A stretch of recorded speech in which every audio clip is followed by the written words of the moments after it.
There's a guy on the internet named Steve Hofstetter. He's released a video titled Destroying Every Argument Against Gun Control. Well, I don't like his arguments. I think they're fallacies. I think he's untruthful, to be polite.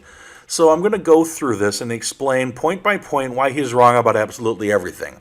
Now, you may be wondering, who are you? Who is this guy? Why should I listen to you? Well, the answer is, I'm not going to tell you. Why?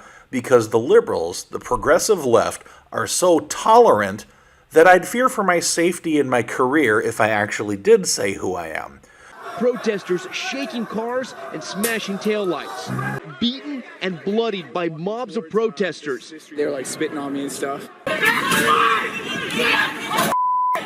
So let's get to it, shall we? Let's destroying the arguments against gun control, shall we? Let's get started with number one. Number one, there should be no gun control at all. Okay, if you think there should be absolutely no laws when it comes to the regulation of firearms, that means it shouldn't be child endangerment to give one to a toddler. So this is an argument against an argument no one has ever actually made. No one, absolutely no one, thinks you should give a gun to a toddler. That's stupid. He's trying to make it sound like all gun people are crazies, and he's arguing against that crazy. Well, if you're arguing against something that doesn't fucking exist, you're wasting both of our times. But let's say you are one of the crazies who thinks that a 2-year-old operating a firearm is perfectly fine. How about a recently paroled murderous sex offender who moves right next door to your daughter? Should that guy be allowed to own a gun? Funny thing about that, criminals and sex offenders, violent people, already can't have guns. That's already the law, and we support that. And violent guy moving next door, hey, that sounds like a reason you might want to be able to purchase a firearm, don't you think? If you think that there should be exceptions for either of these or any other examples, then you admit that we should be able to reinterpret the Second Amendment for the time that we are currently living in. Number two, the Constitution is absolute. No, it absolutely isn't. You know how I know? Because that is what an amendment is. It is the Constitution being amended. 27 times the United States has seen fit to fix something that the Constitution either left out or got completely wrong. In fact, the 18th Amendment was prohibition, and that was repealed by the 21st Amendment. He's trying to say that the words of the Constitution are flexible because there's an amendment process. Well, here's the funny thing about that. The amendment process is part of the Constitution. So if you want to repeal the Second Amendment, as a lot of liberals are starting to say they want to do, then there is a legal process in which you could actually repeal the Second Amendment, and that would be constitutional. But that doesn't mean that the Constitution doesn't mean what it says. There is a right to bear arms in the Constitution. It's there. You can't pretend it isn't. But to get a bit more into the weeds, the first 10 amendments are commonly known as the Bill of Rights. That document was greatly influenced by one that preceded it by 2 years, the Declaration of the Rights of Man and Citizen. If you haven't heard of that, that's because it's not an American document. It is a French Revolution document drawn up by Lafayette and Thomas Jefferson. The basic concept is that we all have unlimited rights until those rights infringe on the rights of someone else. And if you've never read or even heard of the document that the Bill of Rights is based on, I'm not going to accept your self-appointed expertise. And here's a menu from Taco Bell. It's also not part of the United States Constitution and equally relevant when talking about gun control. Number 3. Why would we make it tougher for responsible people to own a gun? Because then it would also be harder for irresponsible people to own one. What a lot of anti-gun control people don't realize is the vast majority of the left doesn't actually want to get rid of guns. Are you proposing taking away their guns, and how would this work? I am. I think that we need some really drastic action here. We need a moratorium, perhaps, on gun sales. Who will say on this network or any other network in the next few days, it's time to repeal the Second Amendment? Oh, you can't say that. Well, why not? Hell yes, we're going to take your AR-15, your AK-47. We're not going to allow it to be used again. What we want is people who own them to be educated and responsible. Hey, you know who else wants people to be responsible with guns if they own them? Literally everyone, including the NRA. You're arguing against a position that no one actually has. The point of gun control isn't to make people more responsible with the guns they own, it's to make it harder to get them. Let's say you're in a situation with one of those good guys with a gun I always hear so much about, and I'll get to that fallacy later. You're just out shopping when suddenly a gun-wielding maniac grabs you. Thankfully, a good guy with a gun steps forward. Now, before that guy shoots, do you hope that he learned how to aim? So do I. You know who else really cares about making sure people know how to aim and use their guns safely? That would be the NRA. The reason the NRA was created in the first place was to promote civilian marksmanship. It still does that today. Yes, it's a political organization with a political agenda, but they still maintain their core ideas of training and making sure people use guns safely. You won't hear that from the left. You certainly won't hear how to use guns safely from any anti-gun website. Think of gun regulations like locking your door. Why bother to lock it when someone could still just smash your window? You lock your door because any deterrent, no matter how small, reduces the likelihood of a crime. You really want to talk to me about deterrence for crime?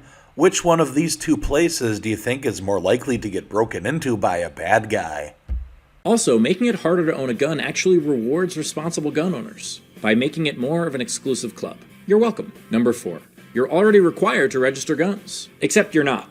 See, you're required to register some guns in some places, but 42 states, and we have 50 of those by the way, do not require mandatory registration. But if you did register your gun and you think that that's fine, well then you should support other people registering theirs as well. One more thing. We have no border checkpoints between states, so registration is pointless unless it is a federal, searchable registry. There are hundreds of millions of guns in the United States, and almost none of them are used in crimes. Which guns are used in crimes? The guns that are owned by people who commit crimes, which are the least likely people to register their guns.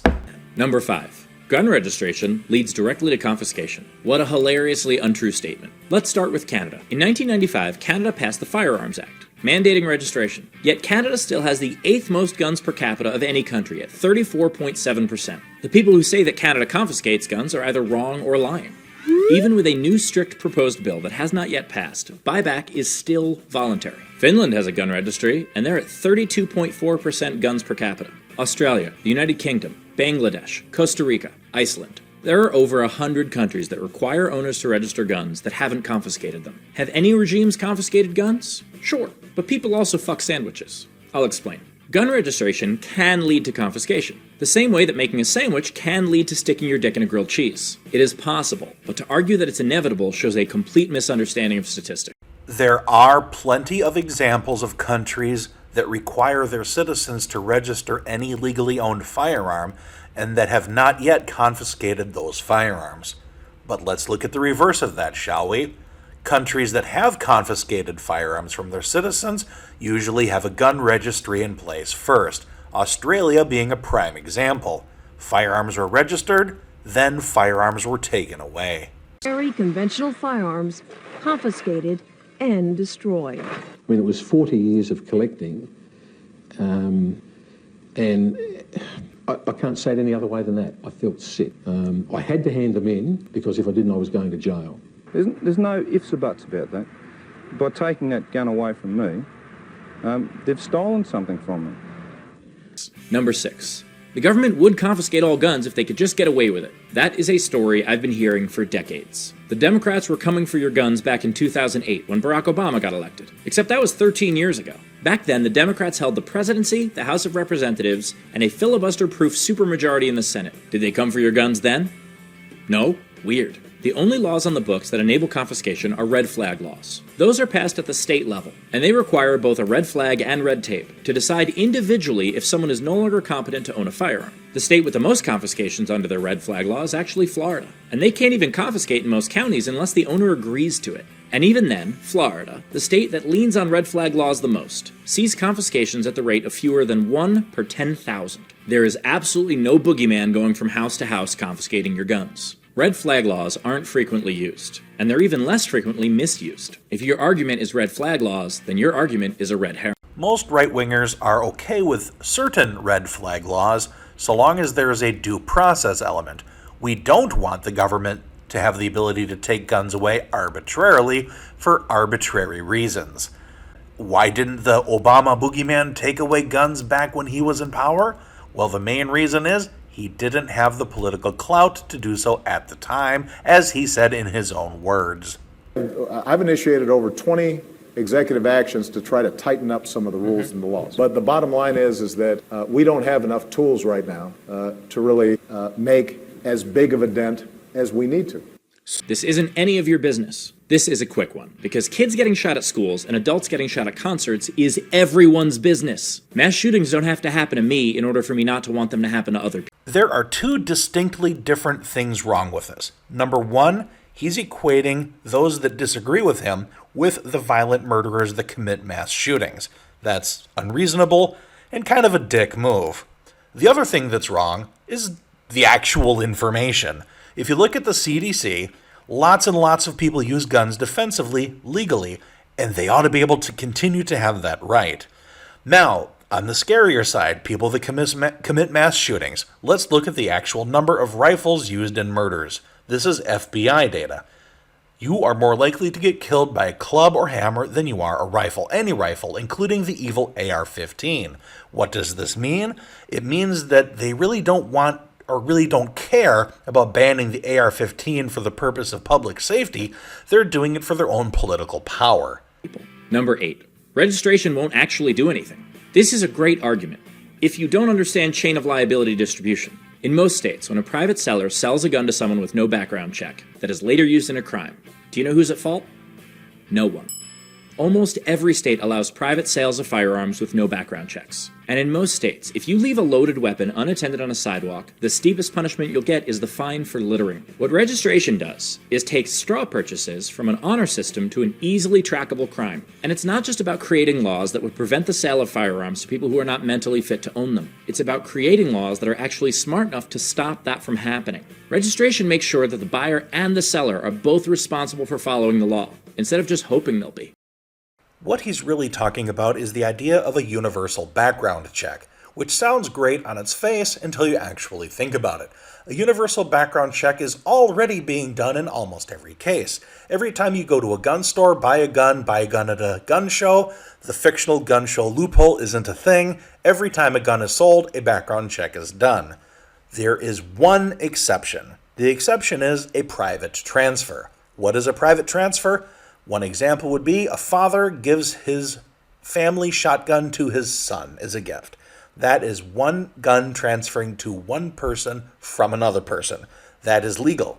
Well, why shouldn't we have the government get involved in that just to make sure everything's on the up and up? Well, the reason is a couple. Number one, it's a waste of time. That's not how criminals are getting their guns. Number two, it's impractical. You would need to create a national gun registry and database to make sure everybody that transfers a gun to another person was entitled to have it in the first place to make the transfer. It's a nonsensical logistical nightmare that wouldn't work. It wouldn't do anything to actually reduce crime in any way whatsoever. Number 9. Hitler made people register guns. First of all, no he fucking didn't. The Weimar Republic, which is the government that preceded Hitler, had strict gun control laws. And when the Nazis seized power, they relaxed those restrictions. The incorrect theory that you're unknowingly quoting comes from a guy named J. Simpkin. Simpkin, who was aptly named, wrote a book in 1992. In it, he illogically compared gun restrictions in 1928 Germany to what he feared might happen in the modern-day United States. Why is that illogical? Because Hitler didn't come to power until 1932, which makes it very difficult for Hitler to have enacted gun restrictions in 1920. Hey, it's true. Adolf Hitler did relax some gun restrictions, but only for what the Nazis considered to be the good white German people. Guess who couldn't have guns in Germany? The Jews, or anyone else the Nazis, or more accurately the National Socialists, didn't want to have guns. That's just the way it was. It's history. You can read it. Also, in the United States, there's an awful racist history of gun control. A lot of gun laws were enacted because white people, particularly in the South in the last century, didn't really want black people to have guns. It's true.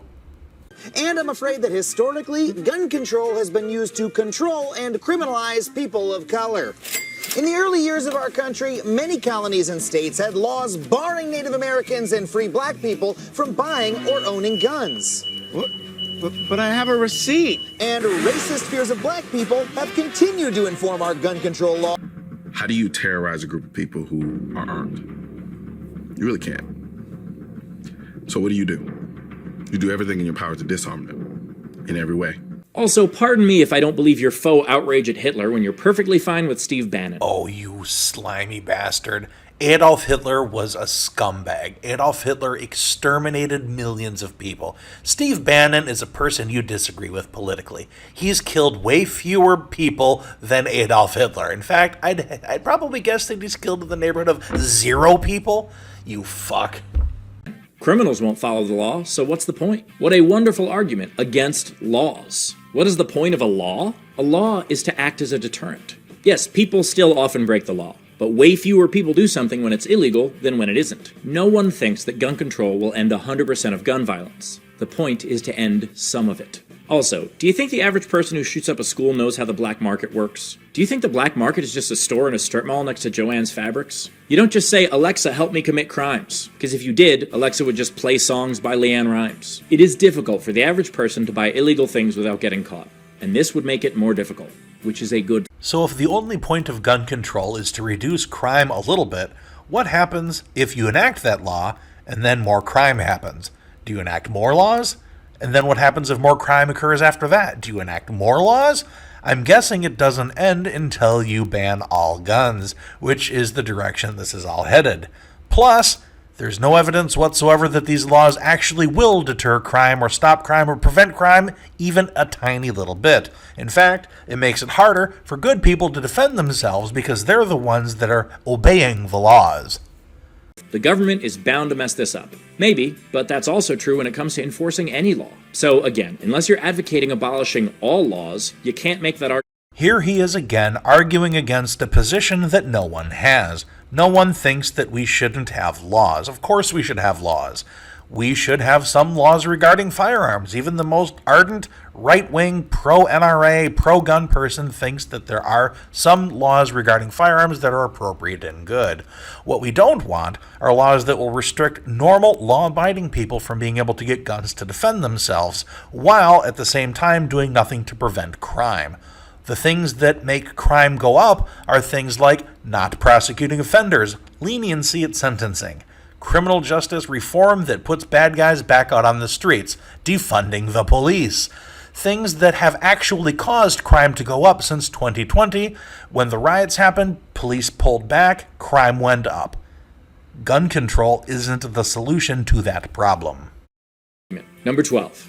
Gun ownership is a right and not a privilege. You know what else is a right? A speedy trial. That's in the 6th Amendment. Yet look at our court systems. The 8th Amendment specifies no cruel and unusual punishment, but many of you are fine with the death penalty. The 10th Amendment specifies states' rights, yet there are thousands of federal laws that supersede those. How about the 7th Amendment that specifies a right to a jury trial for any civil matter involving more than $20? Although the current standard is $75,000. He's confusing the U.S. Constitution for rights. Now, those things are linked, but they are not the same. The Constitution is a legal document. It outlines what the government can and cannot do.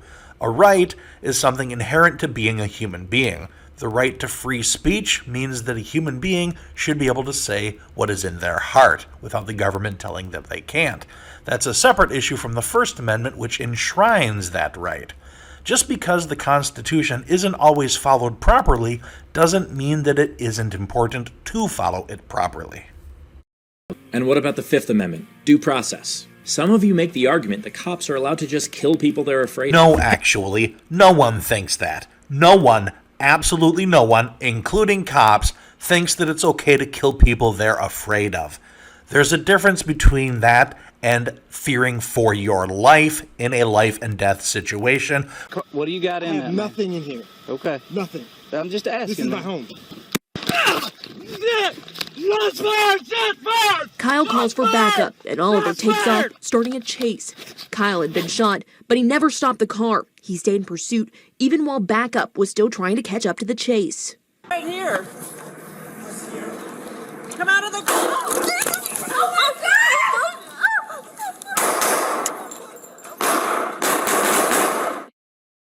That is body cam footage just into our newsroom today, showing the moments a Phoenix police officer was shot while responding to a domestic violence call at a busy gas station 2 weeks ago. Where a bad guy has a gun pointed at you or is charging for your weapon, you need to defend yourself with a gun. That's why we give cops guns.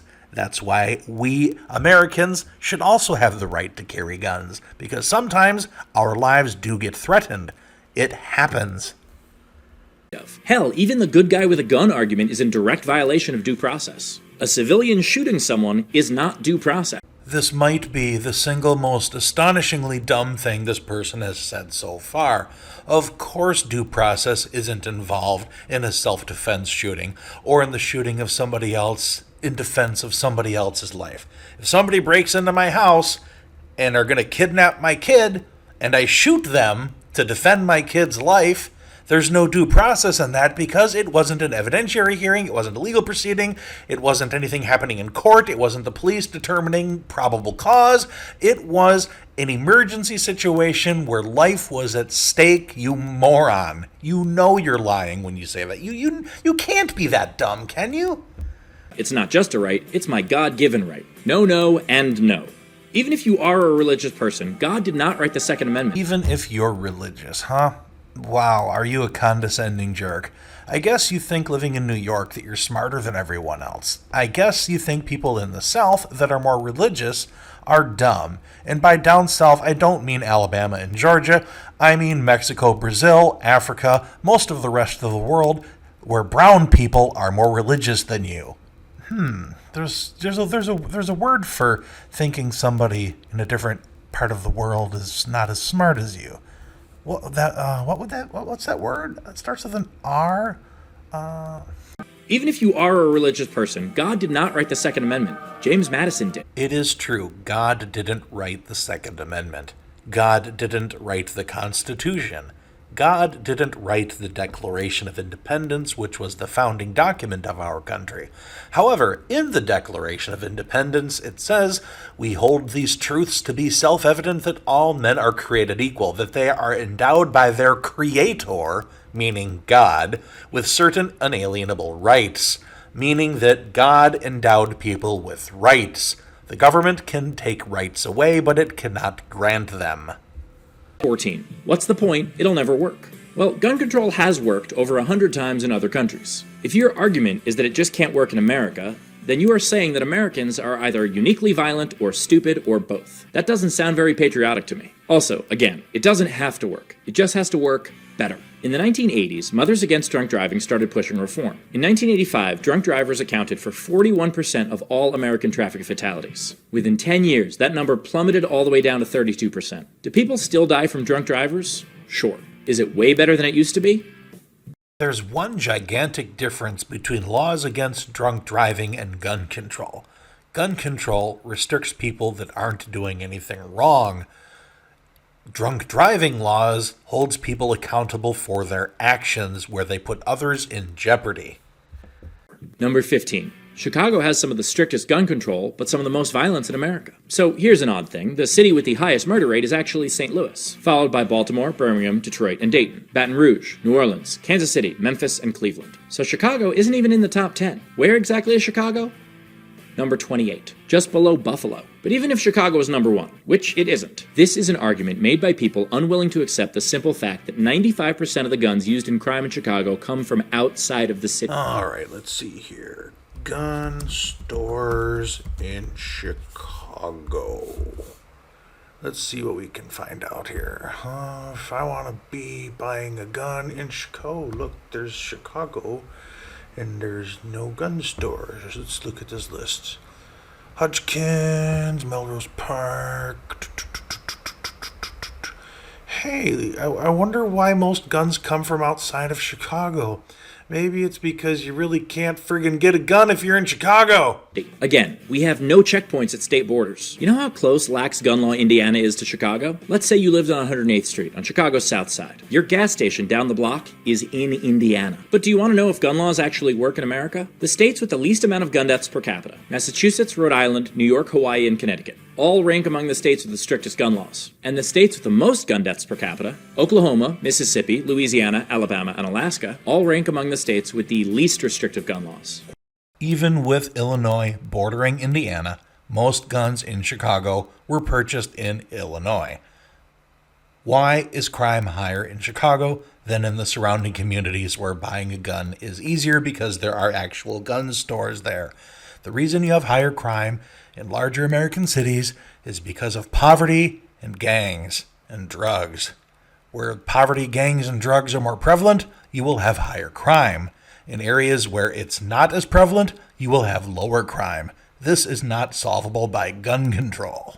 But what about this completely untrue thing that I made up or repeated without fact-checking? The amount of lies that are used to distract from the gun control debate is staggering. You've kind of strayed a little bit from the premise of your video, destroying arguments against gun control. This isn't really talking about an argument against gun control, so let's just move on. It does not matter how unmatched citizens would be if the government ever came to take their guns, because soldiers and police officers simply wouldn't do that. This is a particularly weird argument, because you can't be afraid that the government is coming to take your guns and also be sure that the government is not coming to take your guns. Who is it that's going to come take your guns if not soldiers and police officers? Babs from the DMV? The reality is that guns will not protect you from a government that is hell-bent on seizing them from you. Because in this weird Rambo fantasy of yours, the people coming for the guns are soldiers, and they're a lot better trained and equipped than you. What this guy is doing is trying to make the political right, people that are against gun control, seem insane by talking about, American Civil War, tyrannical government coming to take your guns away. What he's actually doing is downplaying the reason that the Second Amendment exists, trying to make anybody that talks about it sound silly. The Second Amendment says, a well-regulated militia being necessary to the security of a free state, the right of the people to keep and bear arms shall not be infringed. Why is that Second Amendment there? The first half of it is the justification clause. It states the reason for it being there. A militia, meaning the U.S. citizenry, the able-bodied person capable of holding a gun, is the militia, and that means that should the shit hit the fan, the people have the right to take up arms. The second half of the amendment is the right that is protected for that reason, the right of the people, meaning all of us. Barring criminals and sex offenders and whatnot, all of us have the right to keep, meaning own, and bear, meaning hold, use, and carry firearms. We need that right to protect ourselves from a tyrannical government. You know what? It also makes that government way, way less likely to become tyrannical, because would you think that a tyrannical government or a dictator wannabe, would that dictator wannabe rather be in charge of a country where all of its citizens had guns and were willing to protect themselves, or a disarmed passive population? Let's look at American politics.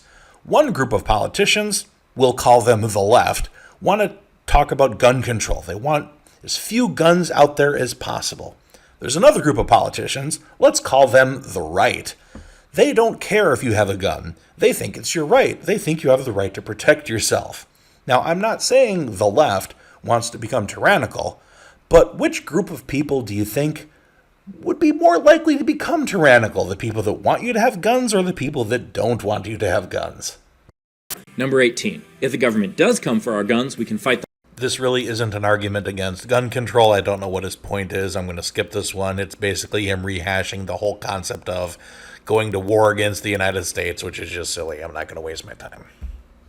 We should be focusing on mental health. The premise that these mass shootings are happening because these kids today is preposterous. Columbine was in 1999. 3 of the top 10 worst mass shootings in American history happened over 30 years ago. Hell, one of them happened in 1966. The Camden shootings were in 1945. Mass shootings have been happening in America for as long as there have been guns capable of killing a large amount of people. But I do agree that mental health is a huge issue in America. So those of you against gun control, what is it that you're doing to help? Do you support trained therapists to answer mental health calls instead of police officers? Smaller class sizes? A greater investment in education? Paid leave for parents? Raising the minimum wage? These are all things proven to aid in mental health, but it is rare that the Venn diagram of people who are against gun control intersect with any of these, let alone all of them. If you truly believe that mental health is the problem for all the gun deaths in America, then why aren't you advocating doing anything about it? Ooh, that silver-tongued devil. I almost like it. He's clever.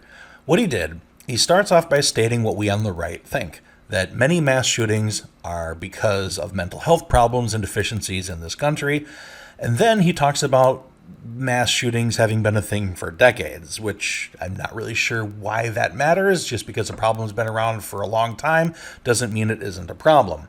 But he did that as a distraction, as sleight of hand. Look at my right hand while not looking at what my left hand is doing. What he did is he changed the subject midway through his argument. Instead of addressing the concern that mass shootings are related to mental health, he made it sound like we on the right are saying that mental health is the reason for most gun violence, which we are not. Gun violence is primarily because of poverty, gangs, and drugs. And you know what? Leftist policies exacerbate the problems of poverty, gangs, and drugs. We on the right want to address the core problem for violence, which is poverty, gangs, and drugs. Mental health is a serious issue when it comes to mass shootings, but mass shootings, as horrible as they are not most gun violence. Most gun violence is with pistols, and it's with gangs, with inner cities, with poverty and drugs. Human trafficking across the Mexican border, all very serious problems that the Democrats are making worse and worse and worse. Gun control is not the problem. The problem is the criminal justice system that doesn't take crime seriously, especially in Democratic-run cities in this country. Number 20. There are other things to worry about. Yeah, there sure are, but that is also true for everything in the world. Yes, there are all sorts of other horrors, but this is one that we should have handled decades ago. And if you think that we should only care about the biggest horror in the world, well then you should give a shit about climate change. I've never met a single person in my entire life that didn't think violence was a serious problem. And neither has this guy. He's making arguments against things that people don't actually think. And then changing it to climate change, well, that's a whole separate video for another day. But it's a silly argument. If you don't like this, that must mean that you should pay attention to this other unrelated thing. Climate change is a real issue, but it's not the gun control issue. Number 21. An armed society is a polite society. America has more than twice as many guns per capita as the next country, so you'd expect us to be polite as fuck. I've traveled a lot, and you know what I've never heard Americans described as? Polite. Meanwhile, look at Japan. We have more than 400 times their guns per capita, and they are pretty polite. So why the dichotomy? Someone being armed doesn't make the person they're talking to polite. It makes them scared. More importantly, people use this phrase to say that if everyone had a gun, then no one would get out of line. But that's not actually what this quote means. The quote comes from science fiction writer Robert Heinlein's book, Beyond the Horizon, in a passage about how guns are a great tool to kill people weaker than you. This is actually a quote about just how bad things can get when everyone is armed. Here's a graph that I put up earlier. It shows the number of guns used in murders compared to the actual number of guns in the country.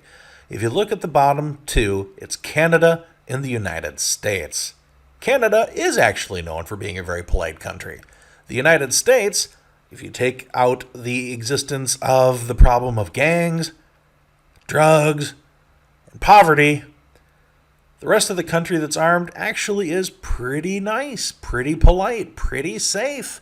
Very high gun areas, middle of friggin' Nebraska. Lots of guns, nobody really getting shot by them. Number 22. The best thing to stop a bad guy with a gun is a good guy with a gun. In 2011, Representative Gabby Giffords was shot in Tucson, Arizona. When the shooter stopped to reload, bystanders pounced on the guy and subdued him. Just then, someone else who had heard the gunfire came charging out of a Walgreens and almost shot one of the bystanders, because sometimes people who mean well can be idiots. More importantly, the statistics do not bear out this argument at all. Justifiable homicides exist, like self-defense. In 2018, for each one of those, there were 34 other gun homicides and 82 gun suicides. In fact, someone is statistically twice as likely to use a gun to accidentally kill themselves than to save a life. And victims who were in possession of a gun during a crime were shot at 4 times the rate as people who were unarmed. It seems as though the main thing that can help a bad guy with a gun is a good guy with a gun. Mark Twain once said there are lies, damned lies, and statistics, meaning you can use real information to lead people to false conclusions. It is true. The number of murders with guns is higher than the number of justifiable homicides with guns. Why is that true? Because most defensive gun uses do not result in a death. Most defensive gun uses do not result in anybody getting hurt whatsoever. You brandish a firearm, oftentimes it's enough to prevent the crime from happening, or to deter, or to bad guy goes running, whatever the case may be. There's lots of defensive gun uses where no one gets shot. Sometimes a defensive gun use is as simple as carrying a gun on your hip, open carry. You're less likely to get robbed if you're carrying a gun openly, or if you're in an area known for having lots of concealed carry. You are lying, and you know you are lying. Good Guys with Guns, he talks about one instance where a shooter was taken down by an unarmed bystander. And then the guy with the gun was going to fuck things up. Okay, sure, that happens. But you know what? Almost every mass shooting ended by somebody with a gun stopping the mass shooter. Literally the day after the Uvalde school shooting, this happened. A woman in Charleston is being credited for averting a mass shooting. Charleston police say it all started when this man, 37-year-old Dennis Butler, was speeding up and down the parking lot. That's when he was approached by people attending a graduation party and a birthday party, asking him to slow down as children were playing. They said he seemed agitated and left, but shortly after, he returned to the complex, armed with an AR-15 style rifle, and started shooting at the crowd. Police say a woman then pulled out her pistol, shot him, and killed him. I will say on the Charleston, West Virginia case, Charleston Police Department case, this lady was carrying a lawful firearm, okay, a law-abiding citizen who stopped the threat of probably 20 to 30 people getting killed. Understand, if you're only watching mainstream media news to get your information about guns in this country, you're not only uninformed, you're misinformed. Almost every instance where violence is done and then the violence is stopped, it's a guy with the gun stopping it, be it law enforcement or a bystander. Almost every time it's somebody with a gun. So you're lying and you know you are lying. Number 23, and my favorite. If you're not going to interpret the Second Amendment as absolute, what about the First? Well, my internet constitutional scholars, the First Amendment isn't even close to absolute, nor should it be. Time and time again, courts have correctly ruled that there are exceptions to the First Amendment. In fact, there are 9 categories of speech that are not protected by the First Amendment: incitement, fraud, obscenity, child pornography, provoking a fight, threatening the life of the president, violations of intellectual property law, false advertising, and restricted speech based on your position in the government. 9 categories. 9. So if you want us to apply the same standards to the First Amendment as we want you to apply to the Second Amendment, cool. We already did.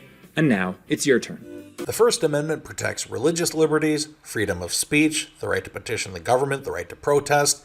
Yes, there are reasons why those things can be restricted. You cannot yell fire in a crowded theater, to use a famous example. On the Second Amendment, yes, there are times when gun laws that may infringe on somebody's ability to carry a gun are necessary. Things like felons, convicted criminals, sex offenders, people on a terrorist watch list. Yes, there are reasons why some people should not be allowed to own firearms, but that is not the majority of the population. And the exceptions to the First Amendment are exactly that, exceptions. People in this country do have the right to criticize their government. The people on the left are the ones that want you to not be able to say things, hence why I'm keeping my identity hidden here. People's careers have been ruined by expressing right-wing views. That is not freedom of speech. The freedom of speech and all of the other freedoms that exist are protected by the Second Amendment. It's because we have the right to protect ourselves with firearms. That is the biggest deterrent for any of our other freedoms going away. And I will fight for that freedom for the rest of my life. Thank you very much for watching this video. I will make more of these. Please subscribe and share this video. Assuming you're less of a coward than I am and you're willing to express your views publicly, please do so with this video. Thank you very much for watching. I appreciate it.